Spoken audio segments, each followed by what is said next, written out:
نہ صرف اس کو پکارنے والے اس کی رحمت سے فیض یاب ہوتے ہیں، بلکہ اس کو نہ پکارنے والے بھی اس کی رحمت سے محروم نہیں رہتے، کیونکہ اللہ تعالیٰ اپنی مخلوق سے یکساں اور بے حساب پیار کرتا ہے۔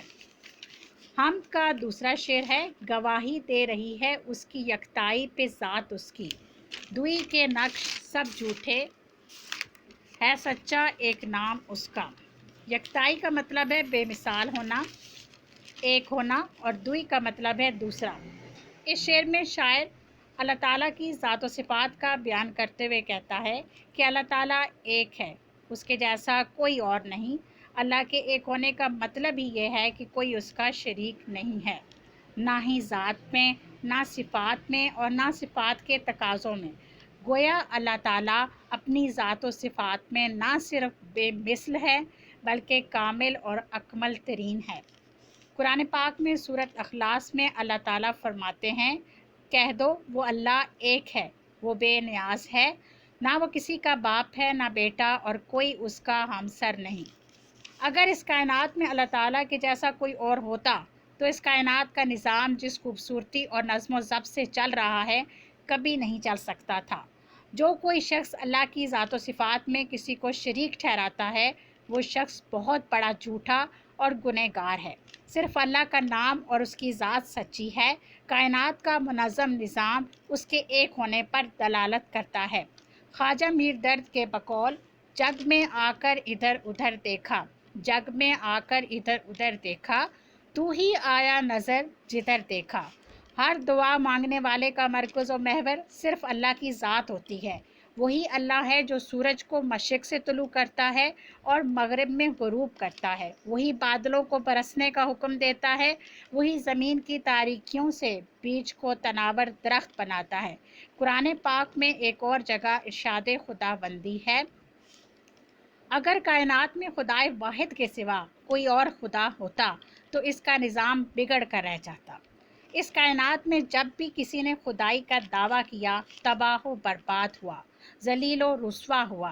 اللہ کے ایک ہونے کی گواہی کائنات کا ذرہ ذرہ دے رہا ہے۔ شرط یہ ہے کہ ہمارے پاس بصیرت والا دل ہو جو اس کے ایک ہونے کا ادراک کر سکے۔ بقول شاعر، یہ کس کو دیکھ کر دیکھا ہے میں نے بزم ہستی کو، یہ کس کو دیکھ کر دیکھا ہے میں نے بزم ہستی کو، کہ جو شے ہے نگاہوں کو ہنسی معلوم ہوتی ہے۔ حمد کا تیسرا شعر ہے، ہر ایک ذرہ فضا کا داستاں اس کی سناتا ہے، ہر ایک جھونکا ہوا کا آ کے دیتا ہے پیام اس کا۔ حمد کے اس شعر میں مولانا ظفر علی خان بیان کرتے ہیں، اس کائنات میں ہر شے اللہ تعالیٰ کے وجود باری کی گواہی دیتی ہے۔ یہ تمام کائنات خدائی مہارت اور اس کی صنائی کا منہ بولتا ثبوت ہے۔ جس طرح تصویر اپنے مصور کی مہارت کا پتہ دیتی ہے اور شاگرد اپنے استاد کے فن اور علم و ہنر کا ثبوت ہوتا ہے، اسی طرح اس کائنات کی ہر شے اللہ کے وجود برحق کی طرف رہنمائی کرتی ہے۔ اقبال نے اسی موضوع کو یوں بیان کیا، کھول آنکھ زمیں دیکھ فلک دیکھ فضا دیکھ، کھول آنکھ زمیں دیکھ فلک دیکھ فضا دیکھ، مشرق سے ابھرتے ہوئے سورج کو ذرا دیکھ۔ شاعر کے بقول اس کائنات میں فضا کا ذرہ ذرہ اور ہوا کا ایک ایک جھونکا اپنے خالق کی موجودگی کا پتہ دیتا ہے۔ یہ حقیقت ہے کہ کائنات کی ہر شے اسی خالق کی مہارت اور کاریگری پر دلالت کرتی ہے۔ کائنات کی ترتیب اور خوبصورتی اپنے خالق و مالک کے وجود کا واضح ثبوت ہے۔ شرط یہ ہے کہ ہمارے پاس بصیرت کی روشنی ہو تاکہ ہم اس ذات باری تعالیٰ کی موجودگی کا ادراک کر سکیں۔ قرآن مجید میں اللہ تعالیٰ سورہ آل عمران میں فرماتا ہے، بے شک آسمانوں اور زمین کی پیدائش اور رات دن کے عدل بدل کر آنے میں عقل والوں کے لیے نشانیاں ہیں۔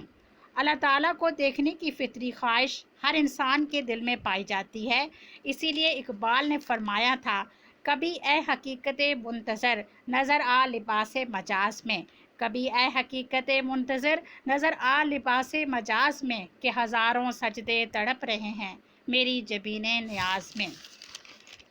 ظاہری آنکھوں سے اللہ تعالیٰ کے وجود کو نہ دیکھ سکنے کے باوجود اس کی ہستی کا احساس ہمیں دنیا میں اس کی بے شمار نشانیوں سے مل جاتا ہے۔